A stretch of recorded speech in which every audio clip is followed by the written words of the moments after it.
Ladies and gentlemen, about to begin the funeral service. Feel a self-honored lady if you return to the silent mode, appreciating Rabbi Zev Khan.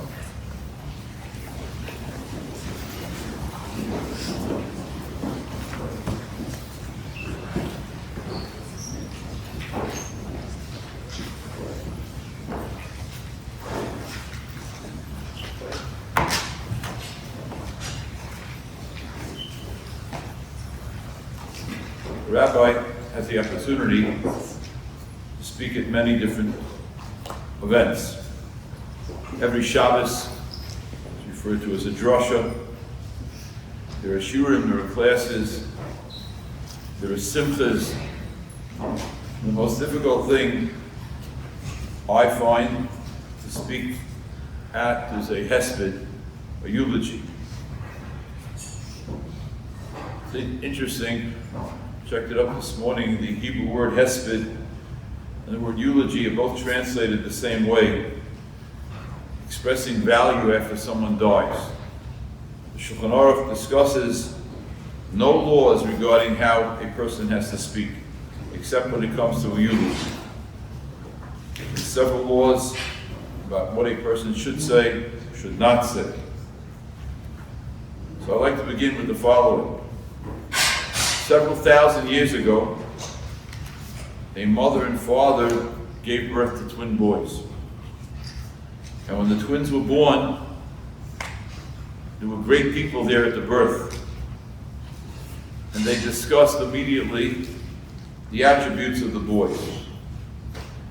And one boy was referred to as an ish sadeh, a man of the field.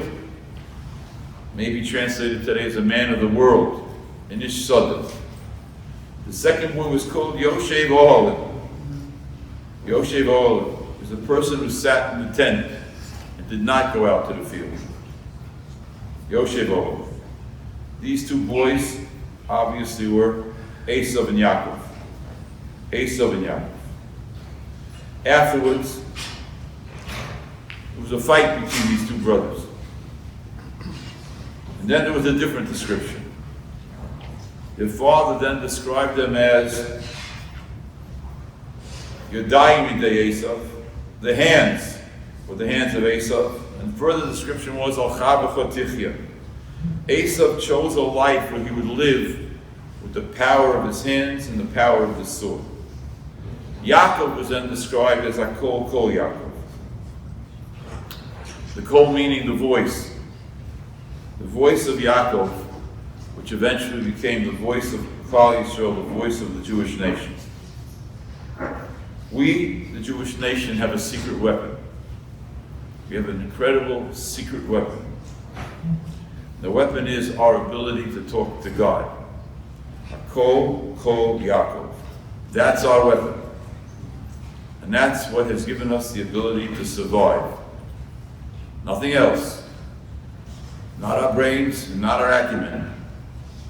What has given us the ability to survive is this secret weapon of Koil, the voice of Yaakov.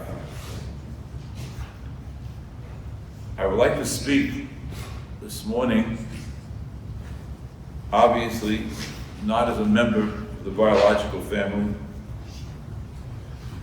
I'm speaking as someone who has been I can't even say the word, let's leave it like this, fellow congregants in the same synagogue. In 37 plus years that I've been here, no one has ever asked me to eulogize at their funeral, except for Mrs. Kandelman. She asked me 2 weeks ago. I told her, we don't have to worry about it won't happen. But she was right, and I was wrong. She asked if I would eulogize, and if Rabbi Puro would run services at the funeral. Since I'm a Kohen, I can't be there. Now, it's interesting, and we discussed where it would be. We said it's going to be in this room, and he said the hearse was going to be outside, and we were going to walk out those doors afterwards. But there's something I must say, that I went to visit her, not enough times, I went to visit her in her house several times. And one time we went to visit her, unfortunately she was sitting shiva. And she told us that, my wife and myself, she told us her attraction to davening, to the koil. She said she was a young girl, I think she said she was 11. And one of her relatives got her interested and she started going to shul and to daven. And for the last 60 years, she's been attracted and attached to davening. Kol Yaakov.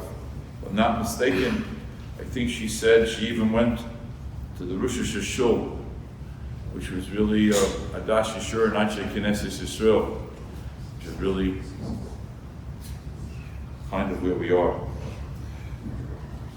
She pushed herself to come to daven. And sometimes a person's actions are proof positive to what they really feel. If a person pushes themselves to come to shul when they're in a walker, or they're being pushed by a wheelchair, or they also have oxygen and they still come to shul,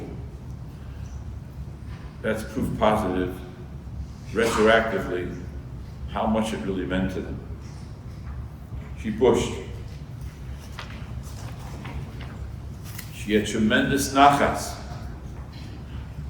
knowing that her children and grandchildren were big daveners. As a matter of fact, we joke, I debated whether I should say this or not, but sometimes we smile and even chuckle a little at a funeral. She joked how her son Benji could daven with incredible speed and not miss a syllable. She was proud of it. She questioned, she'd like him to slow down a little, she said, but she's incredibly proud of the way all her children davened.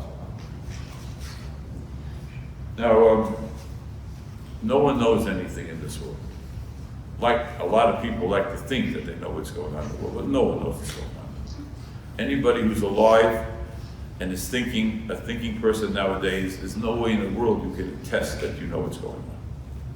You can read all the papers and all the CNNs and everything online, and no one knows what's going on. The president doesn't know what's going on, the prime minister doesn't know what's going on, only God knows what's going on. Only God. So who knows whose tefillos, whose koil has helped Klal Yisrael? Who knows whose dedication to coming to shul has helped Klal Yisrael? Who knows if it's not the woman in the back of the shul in a wheelchair with oxygen, whose tefillos are helping the army, are helping the Jewish people? If anybody thinks that the Jewish people don't need help right now, and I am not only talking about wherever you may live in Eretz Yisrael, I'm talking about if you go to a concert in England, you vote for a mayor in New York, if you read the paper, who says whose tefillas, whose koil are not helping Klal Yisrael? Who knows what happens this morning when the neshama is going up to Shemayim, going to meet the Kisei HaKavod, going to stand before the Kisei HaKavod, the heavenly throne. Who knows what the reaction is going to be? Somebody who davened, who came to shul, who pushed themselves to come to shul, no matter how they were feeling, because from the time they were a little girl, they loved to daven. Now I debated, but I'm going to say this as well. The Pasuk does not only say that Yaakov was a Yoshev Ohalim, a man who sat in the tents of the synagogues, the tents of the yeshivas, Yoshev Ohalim, he was also an Ish Tom. One of the most difficult moments in 37 plus years of being a Rav was was going to Mrs. Kandelman to tell her that his son had just died. I was given the job of being called by the consulate to tell the family what happened before the family knew. And if you want to know what a person's essence is, you see how they can accept an edict and a decree from God that no one understands. Without going to yeshiva, without learning all of the incredible svarim that there are, starting from the Rambam, Maimonides, down, all the philosophy. When it comes to Lamaisa, as they say in English, when push comes to shove, how does a person react to adversity? It's such a definition of who a person is. So the Pasuk says, Yaakov Avinu, the third one of our office of our forefathers, was an Ish Tom Yoshe Ohalim, who was defined by his father as having a Kol Yaakov. I would like to say, I don't know if I have the right to say it, I'd like to say that our great-grandfather was very proud of his great-grandmother. That, Rabbi Said, is what we're here for.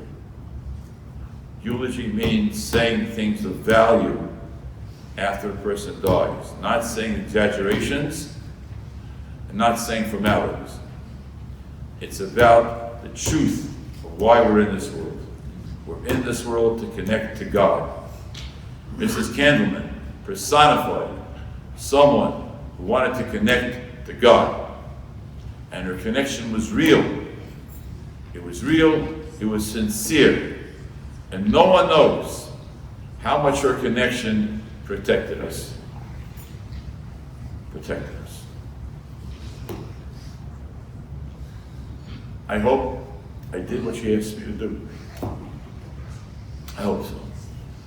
And the longer I've been here, the more I realize I might be the rabbi, I might be the rav, and I might be a teacher, but I'm a very big student of incredible people who have taught me along the way what it means to be a Jew. Mrs. Kandelman was one of my teachers. She should merit, her family should merit. No more tsar, no more pain. The time will come soon. We've been davening for a long time for it to come. No more war. No more hate. Mashiach should come. People should realize and understand that we're all here to connect to God. She was one of those people who exemplified. Okay, we're going to continue now with uncle, and then husband, and then 3 sons.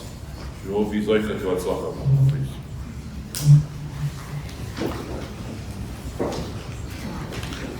Thank you, Rabbi.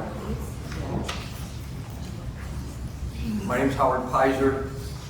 I first met Barbara when she was 6 years old, literally. I came to pick up her big sister on a date in February of 1959. 59, there we go, 1959. And I'm going to read to you the remarks that Sheila has prepared. Imagine being 10 years old and a new baby sister comes into your life.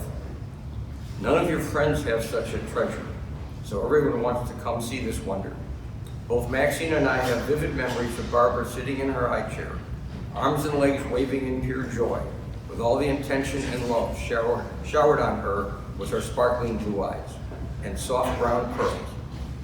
Barbara grew up in a family that was full of love and appreciation for this sweet, precious baby, then toddler, then schoolgirl. But this idyllic life came to an abrupt ending when our beloved father died when she was only 10 years old. That loss impacted all of the 5 siblings. Lori, who was already married and a father, Jerry, who was newly married, Maxine, who was in high school, and me, about to be married in 6 weeks. Our mother suffered so much grief that she wasn't able to be the mother that her young daughters needed. and that greatly impacted Barbara. Fortunately, other family members tried to fill the breach, and that was a comfort to her.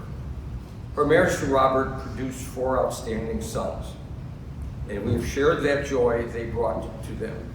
And now Joey, Mark, and Benji have provided devoted daughters-in-law, treat her with respect, and lovingly called her mom. And then we were able to dwell with Barbara and Robert over their grandchildren. She was a warm, loving, caring buddy for each grandchild, excuse me, whether local or long distance. The love that populated the original family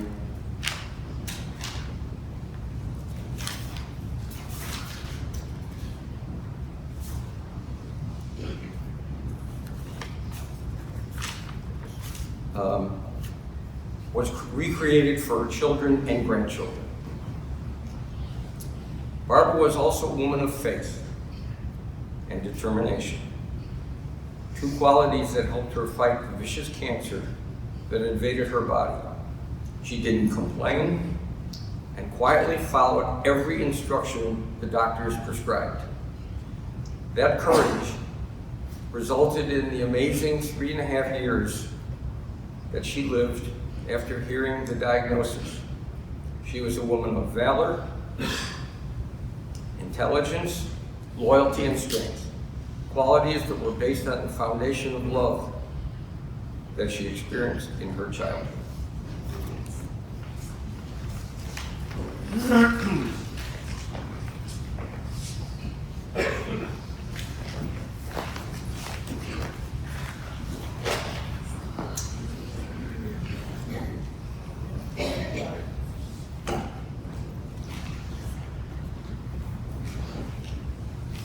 Our story begins 46.5 years ago.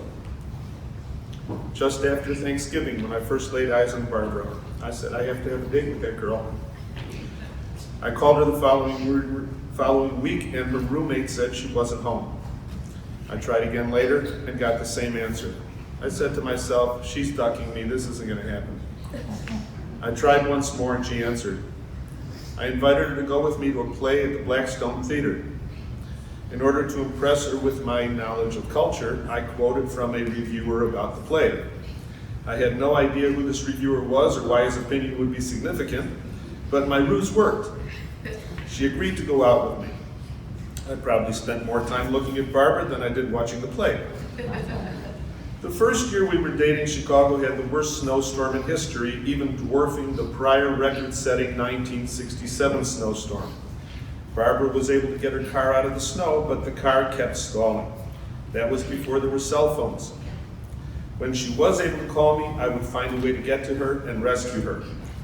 While we were dating, I was always bringing her flowers. At the end of January, she had her family over to celebrate Barbara's birthday. We asked each of her nieces, who were young girls, to guess how old Auntie Barbara was. I thought she was 6 years older than I was, so when it was my turn to guess, being the clever fellow that I am, I guessed that she was 4 years older than I was. 28, she exclaimed. That almost ended that relationship. After I recovered from my injuries, I was glad we survived that first crisis. Later that year, we celebrated our 1-year anniversary of dating by going to a play at the Blackstone Theater. During our 2nd year of dating, we had lunch in the sukkah where I asked her to be my wife. Just after Thanksgiving, we were planning our wedding. Barbara coincidentally got a job at the same company where I was working. That enabled us to plan our wedding and honeymoon during our lunch hours. The company where we both worked shut down for the last week of the year, so we took our vacation just prior to the shutdown and honeymooned in Israel. When I told my parents that Barbara and I had decided to get married, they were ecstatic. Dad asked me what Barbara's Hebrew name was. I said Bela. He was concerned that this was the same name as my mother. I told him that we had consulted with a rabbi and there was no problem with it.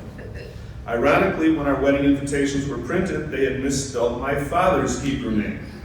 There was no time to have the invitations reprinted, so using a black pen, we changed David into Dov. 1 year after we were married, my mother was diagnosed with serious heart disease. She needed heart bypass surgery. My parents had no grandchildren. We had come this far, and it appeared doubtful they would see any. Thank God she made an unbelievably speedy and complete recovery, and my parents were able to enjoy 5 grandchildren. Our lives together have been an adventure, too lengthy to describe here, but I did want to share some highlights. When Joey was 4 years old, we took him for his admittance interview with the principal of Hillel Torah. Joey easily answered the interview questions correctly: colors, shapes, basic math, etc. About 5 minutes into the interview, Joey demanded to see the rabbi. We told Joey this man is the rabbi. I guess Joey wondered why this man was asking such simple questions. When Joey was in 8th grade,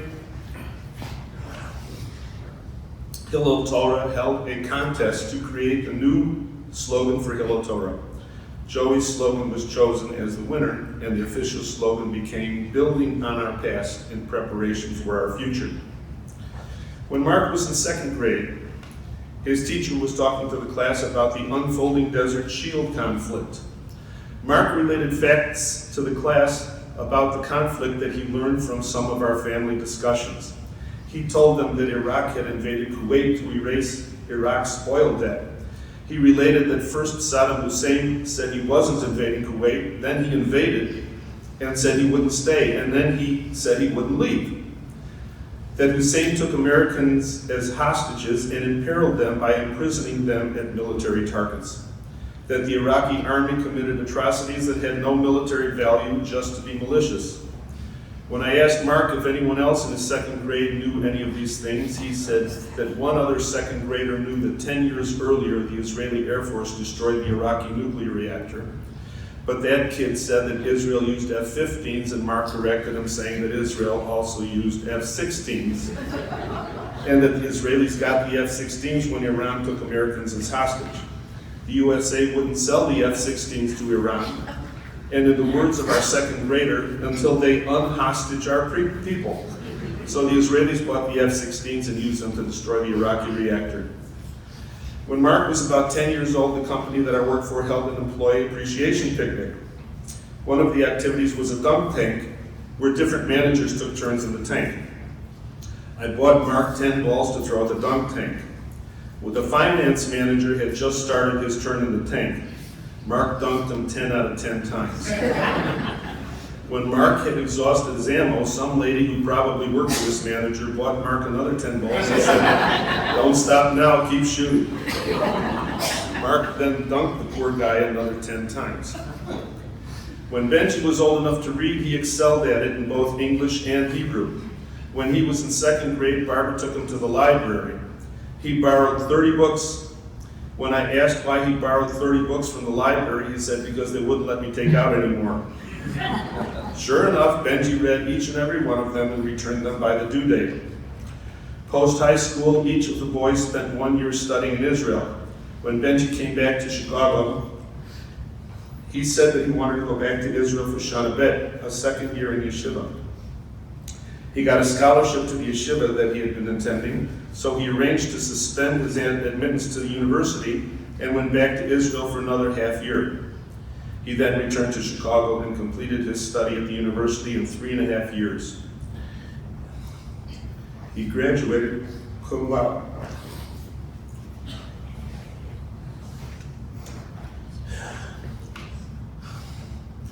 When David was graduating, 8th grade, he was extremely disappointed that he wasn't recommended for honors math. We couldn't convince his 8th grade math teacher to recommend that he be placed in the more advanced course. When he took the placement exam for high school, the test showed that he qualified for telescopic math class, which is more advanced than honors math.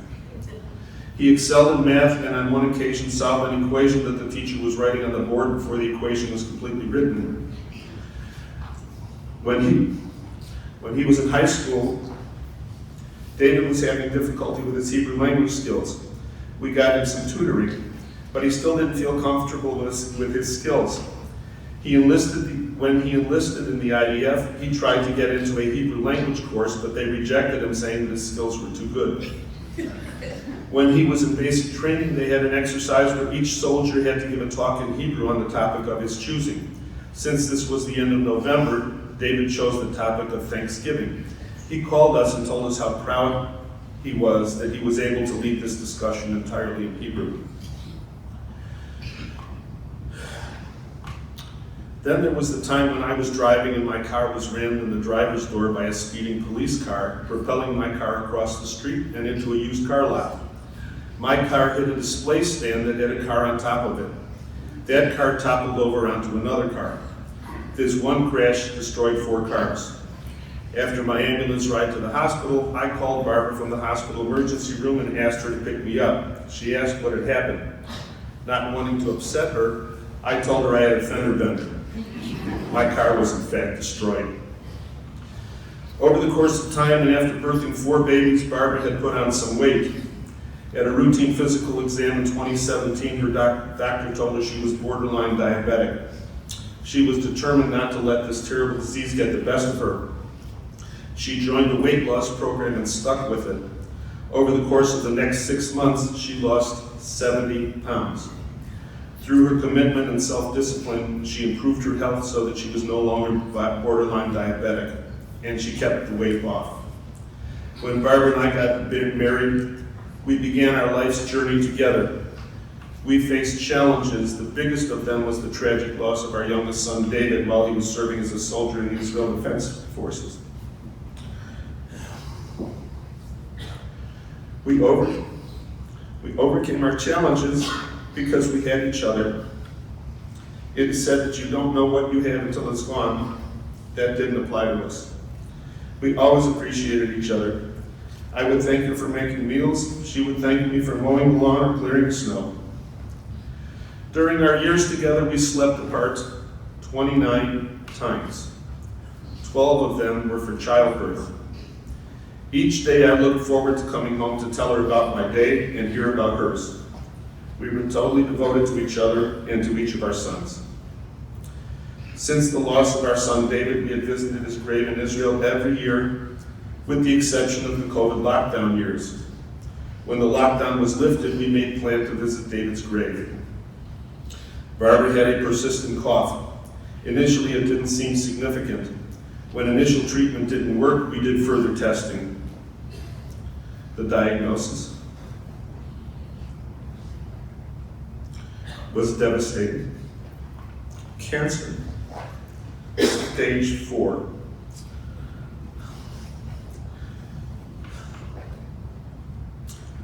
Only God knows how much time each of us has on this earth, but it looked pretty bad.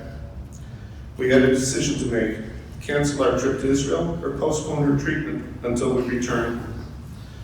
Barbara said that due to the lockdown, we hadn't visited David's grave for 3 years. This would probably be her last time. We took the trip. On our cab ride from the airport, I thought about her words. As our taxi was approaching our Jerusalem motel, the sun had gone down. That was a good thing, because due to the darkness, she couldn't see my tears.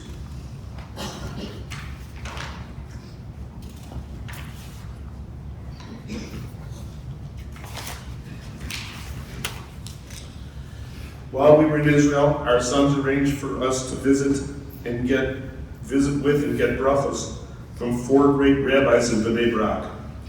We spent time with each of them. They each asked about our family and about Barbara's prognosis. She hadn't started treatment yet. Only God knows how much time each of us has on this earth, but initially we didn't know if she even had 1 more year.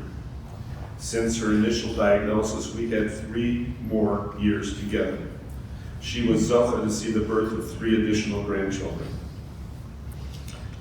Those who have been faced with this kind of challenge know better than anyone that it changes your perspective on life. She handled it with dignity and optimism. Barbara's oncologist told us that we couldn't stop it, but we could slow it down. Barbara battled this terrible disease for 3 years. She endured the disease and the devastating side effects of the treatment drugs. Those of you who know the Kandelmans know that we are fighters. I taught all of my boys not to look for a fight, but if you run into one, then by God, jump in with both feet and stay with it until it's done.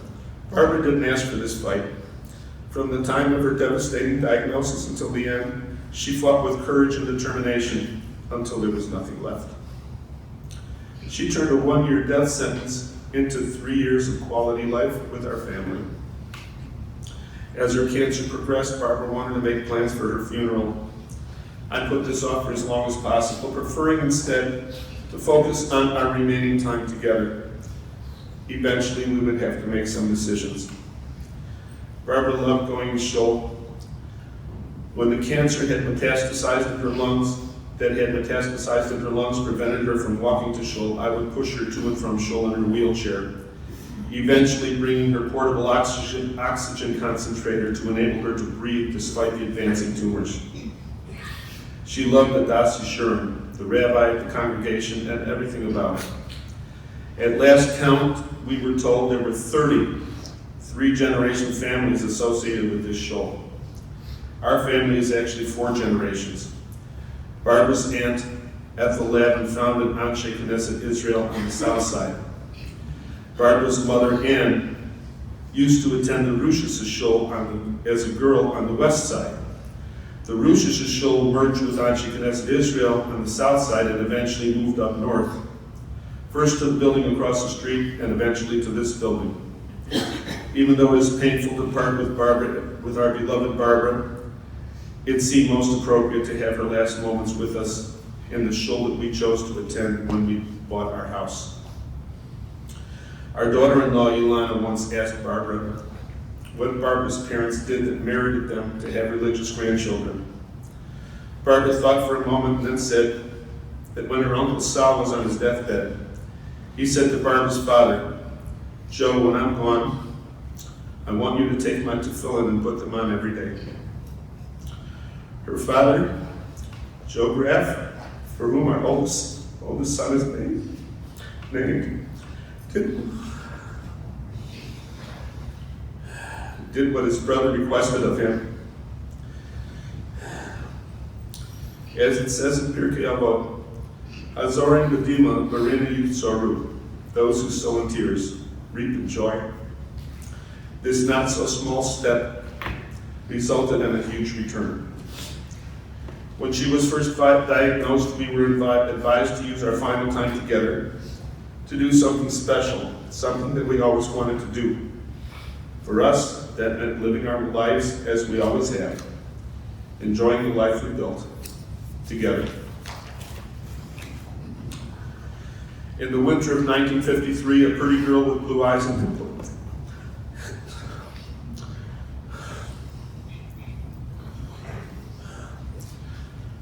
Blue eyes and dimples was born on the south side of Chicago. 14 and a half months later, at the same hospital, I was delivered by the same doctor. She grew up on the south side, I grew up on the north side. HaKadosh Baruch Hu arranged for us to meet and start a family. Each of us made choices at a young age that we would pursue a more religiously observant lifestyle. We had made life choices that would impact generations that hadn't been born yet. We knew that years later, who knew that years later, our youthful choices would lead to our meeting and creating a family that would add more links to a very long chain, reaching back to Abraham Avinu. Each of us had a spark. Together we created a flame that will continue for many more generations to come.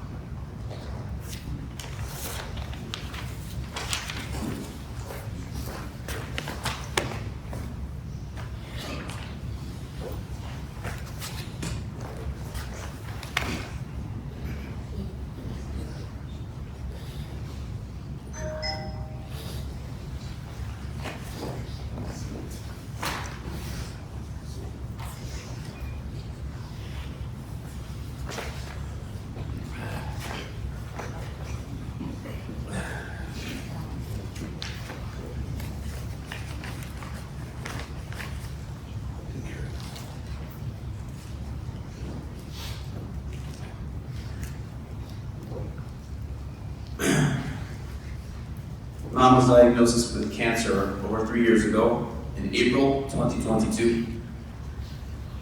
Since then, it has been a roller coaster ride. There were various health concerns, hope, optimism, tests, more tests, some successes, some setbacks. Her prognosis was a particularly aggressive cancer, with many patients that had the same prognosis succumbing to their illnesses within 6 months. At one point, I started looking up the statistics, and they're very sad statistics. It's a very aggressive cancer. We believe Ein Mazel Yisrael. That means, in essence, is the laws of nature can be bent or broken based on the will of God. In English, that phenomenon of bending laws of nature is called a miracle. Nature works in certain patterns, and God chooses to alter those patterns when He wants, how He wants. When we human beings build a strong relationship with God, sometimes He performs miracles. We davened, prayed. We prayed and prayed and prayed for Mom. We gave tzedakah, charity, over and over again. Mom went to Israel and met with several great rabbis, as Abba mentioned a little bit ago, and they gave her brachos, blessings. We said Mishaberach, prayers for sick people every Shabbos.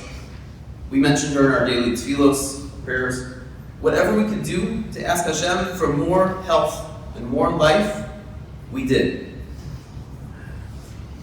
Hashem chose, in Mom's case, to do a miracle, and she lived approximately 6 times the average lifespan for someone who was given this prognosis. It doesn't make us any less sad that she's not with us anymore. But I want to say before Hesya publicly that we have a karsa tov, gratitude for the health and the extended life that she received under the circumstances. Gemara in Sanhedrin, Daf Kuf Zayin Amud Beis, states in Agadata, which is kind of a story. It's with deep meaning behind it.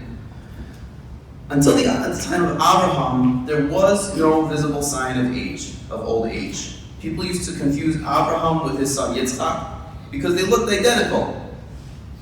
Abraham prayed for mercy, that there should be distinctions to indicate people's age. And from that time on, there were physical characteristics to show age. The Gemara continues, until the time of Yaakov, there was no feebleness prior to death. People just suddenly died. No warning, it just happened. Yaakov prayed to Hashem that before death, there would be feebleness. From that time on, there was a concept of a person getting sick prior to death. In our society, many people do not like to show signs of aging, but there's a constructive use of showing signs of aging. If a person notices that they're getting older, it can lead them to introspect what life is about and whether they are on the path they want in life.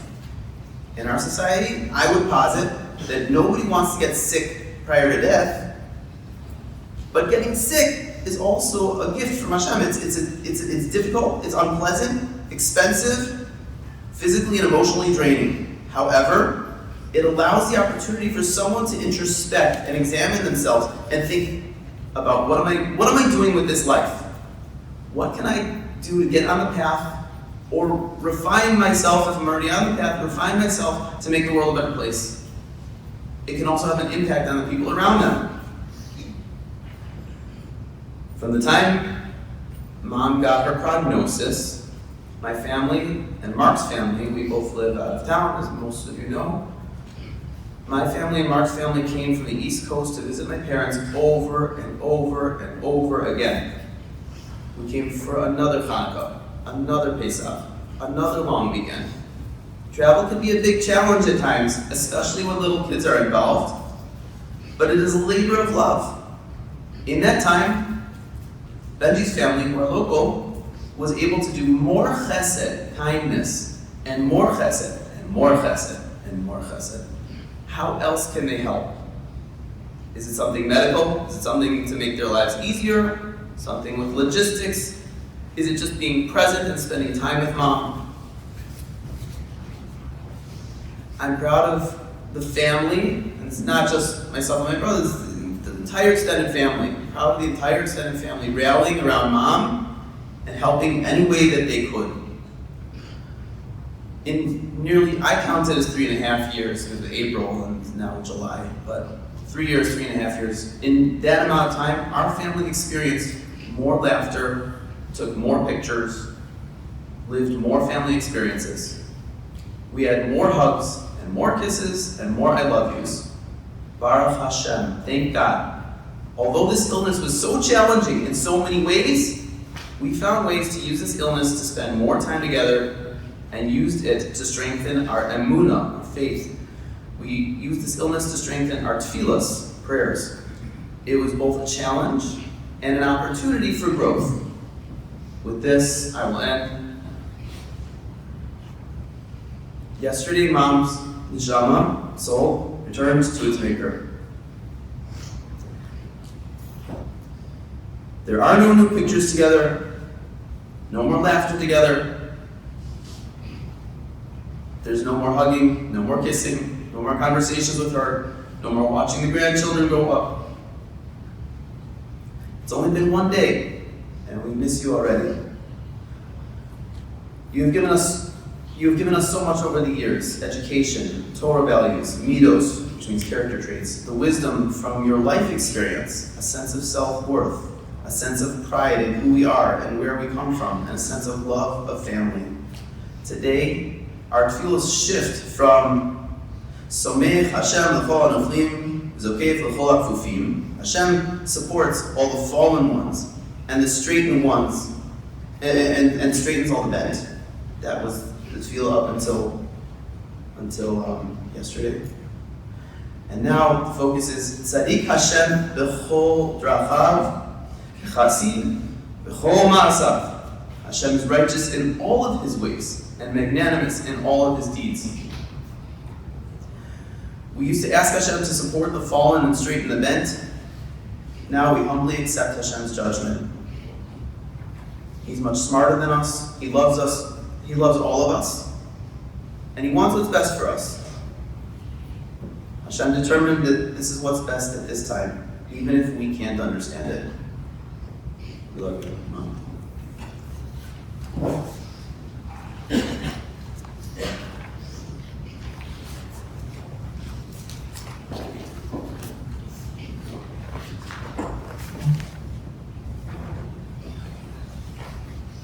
Since I moved out of the house in 2013, I made a specific effort to always call Mom on Fridays and Shabbos and Shul Shabbos and talk to her. If I spoken to her during the week. This Friday is slightly different, but really not that different. Mom grew up on the south side of Chicago, a wonderful, loving family. They were traditional, and Mom would talk about, she told us growing up that she remembered going to shul as a little girl with her father on Shabbos morning. That it was such a special experience for her.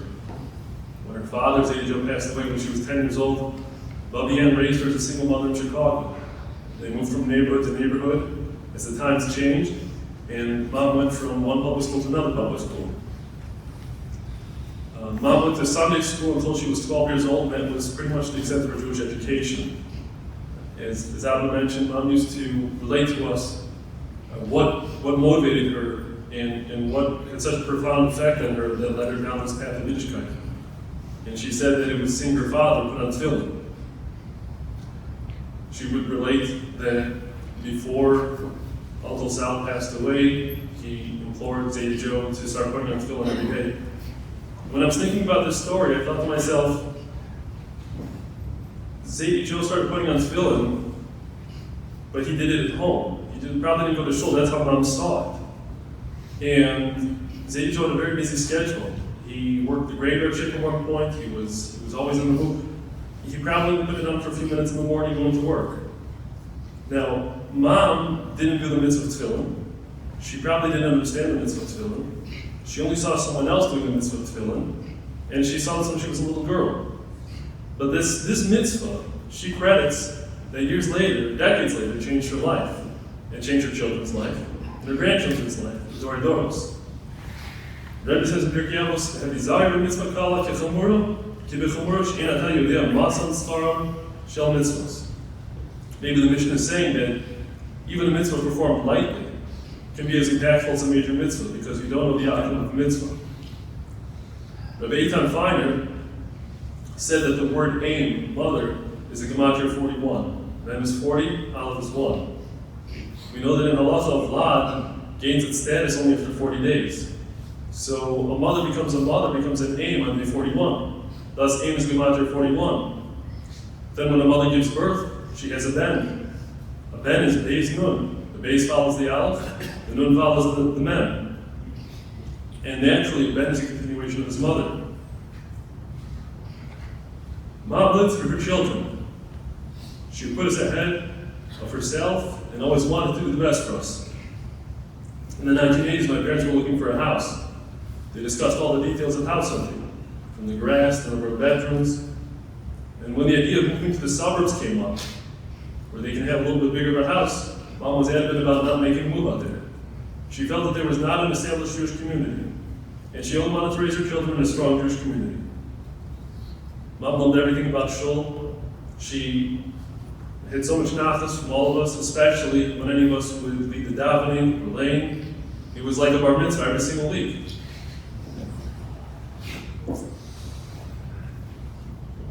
In April of 2015, Mom and Abba were in Eretz Israel to visit David's cavern.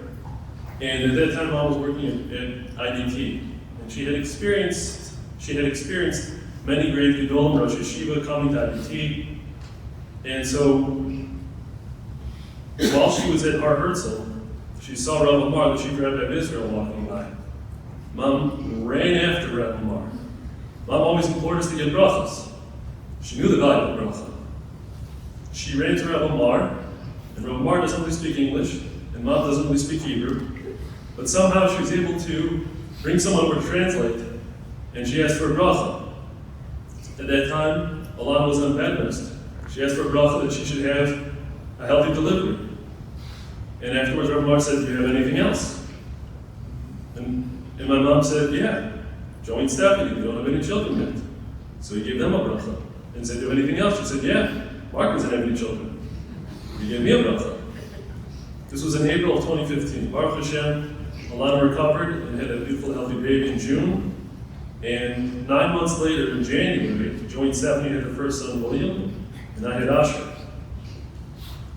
The Torah says, by Yaakov, Vechi Yaakov be'eretz Mitzrayim sh'pas rishon, that Yaakov lived in Mitzrayim for 17 years. Ask the Or Chaim, it's difficult to understand this pasuk, the way it's written. Why would it be necessary to know how long Yaakov lived in Egypt for? In the previous part is Vayigash, the Torah tells us that when Yaakov arrived in Egypt, he said to Paro that the years of his life were 130 years. Says Or Chaim, why don't we just deduce from this two psukim? If you say that Yaakov lived 147 years in Parshas Vayechi, and he came to Egypt at age 130, it would be obvious that he lived 17 years in Egypt. Or Chaim explains that throughout Yaakov's entire life, from the very beginning until he arrived in Egypt, he neither rested nor had tranquility. As soon as he was born, Esau was standing opposed to him. Before Esau's sunset, Lavan rose up against him. After leaving the house of Lavan, he was burdened by the suffering that Shechem was Ma'anas Dina. And finally, he had an additional torment and tragedy suffered by the disappearance of Yosef. It was only after he arrived in Egypt and was reunited with his beloved Yosef that he finally had peace. The reason why the Torah tells us that he lived in Mitzrayim, Yaakov lived in Mitzrayim for 17 years, by Yechi Yaakov, that he lived in Mitzrayim for 17 years, is in accordance with Chazal that teaches in Tanit V'Eliyahu Rabbah. Kol mi shesof yamav b'tova, ki'ilu kol yamav b'tova. Anyone whose final days are good is considered as all his days are good. That's why the Torah says Yaakov lived for 17 years. It repeats the word Vayechi Yaakov twice. It says Vayechi Yaakov, and later it says Shnei Chayav, the same pasuk. Because all the years that Yaakov lived in Egypt were good, and the final years of his life were happy. So it is as though all his 147 years were good. Mom battled stage 4 pancreatic cancer for 3.5 years. During those years, she had 3 more grandchildren, Tova, Uzi, and Shua. She was surrounded by children and grandchildren every Zag and every Yontif. She experienced unlimited chesed from all her friends and family from near and far. She never had to worry about food, or cleaning, or help, or rides, or visitors, or well-wishing calls. On the 21st of Tammuz, Mom returned her neshama Shemayim for the final time, peace and tranquility. Ila Maras L'Netzach U'Mach Hashem Elokim Dima Yal Kol Lanu.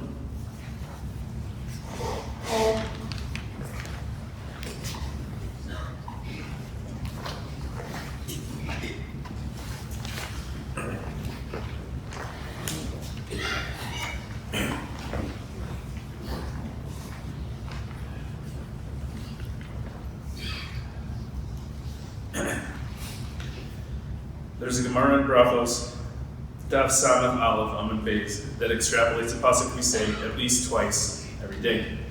V'ahavta eis Hashem Elokecha b'chol v'avcha b'chol nafshcha b'chol yedecha. You should love Hashem your God with all your heart, all your soul, and all your wealth. The Gemara asks, what does all your soul mean? Rabbi Akiva answers, all your soul means even if your soul is taken. The Gemara then tells a story. There was a time when the wicked Roman government didn't allow the Jews to study Torah. Yet Rabbi Akiva continued to teach Torah in public gatherings. Papas ben Yehuda asked Rabbi Akiva why he was doing that and endangering himself and those who learned Torah with him. Rabbi Akiva responded with a parable. A fox was walking alongside a river and saw fish were gathering in swarms and fleeing from one place to another. The fox asked the fish, "From what are you fleeing?" The fish replied, "From the nets people bring to trap us." The fox offered, "Do you wish to come to the dry land where you can dwell in safety from the nets alongside me as our ancestors once did?" The fish replied, "Are you supposed to be the most clever of animals? You are not clever. You are a fool. If we are afraid of our natural environment which sustains our lives, we will certainly be afraid of an environment that causes our death."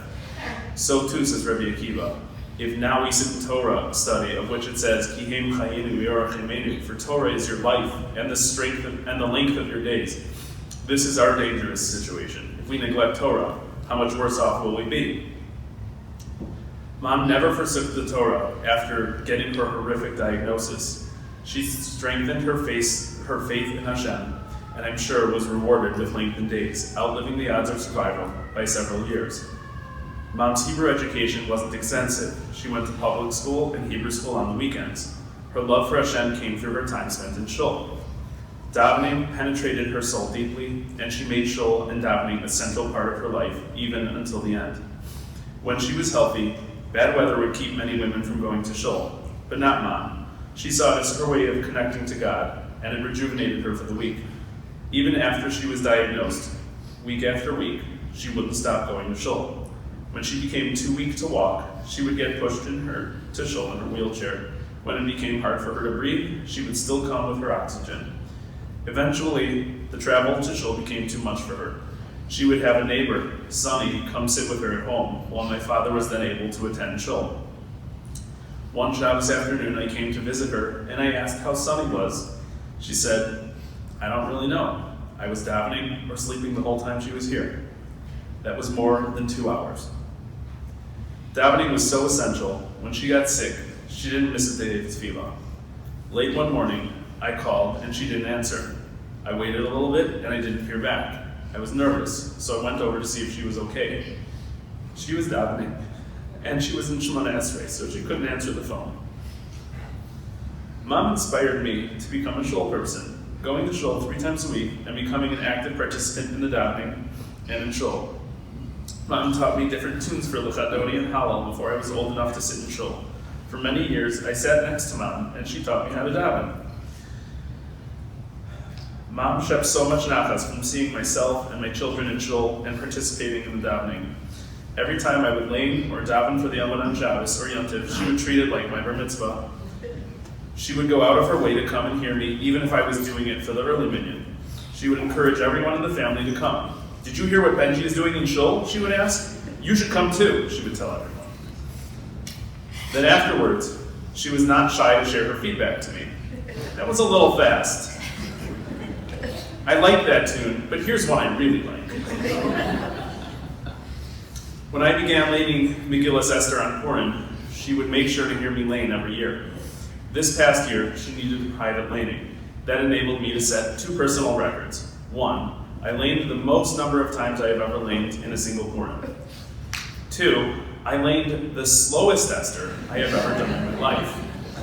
If you have heard me lane Esther before, you would know how difficult it was for me to set this record, about 15 minutes longer than my usual pace. Afterwards, Mom gave me her regular motherly critique. You know, Benji, that was still too fast. Mom once told me as a young girl she loved going to shul with her father, and watching me come with my kids to shul gave her the warmest feelings. It reminded her of her childhood. She would brag to everyone who would listen when Ami would sit in shul next to me the whole time and lead everyone in Adon Olam or Anim Zmiros. She got so much strength and was the proudest grandmother when Zachariah or Yosef would come to shul and sit next to her. She often watched Uziel as a baby and sang different davening tunes to him. Mom's love of tefillah and dveikus and Hashem literally inspired generations of her children. I know she'll be watching, listening, and smiling from Olam Haba. Bilam Mavis, L'netzach U'macha, Adonai Elohim, Dimam Le'al Kol Hayim.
Please rise.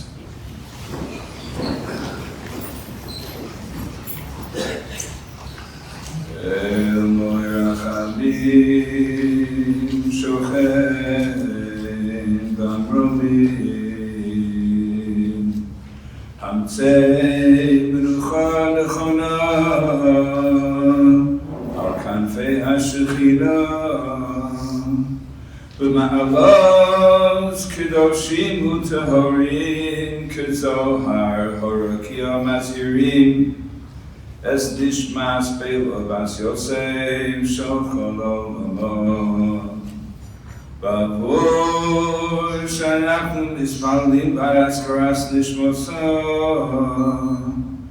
B'Gan Eden Tehei Menuchoso V'chein Ba'al Rachamim Yastireho B'Seiser Chenofav L'Olamim V'Yitzor B'Tor Chaim Es Nishmoso Adonai Hu Nachaloso V'Sanuach B'Shalom HaMishkavav V'Nomar Amen. This concludes the Levaya here at the shul. The crew will take place at Westlawn Cemetery. For those who will be driving to the cemetery, we'll be lighting up right in front of the shul on Tui Avenue. We ask that you have your headlights and hazard lights on while the procession. The family will be sitting Shiva at the Kandelman residence, 3108 West Jerome. The minyanim times and the times for Shiva will update on our website once the family provides it to us, and then we'll be able to go to our website and the times will be updated there. Once the family has left the social hall, the shul asks that the men should go out this door, and the women will go out the door at the back of the social hall.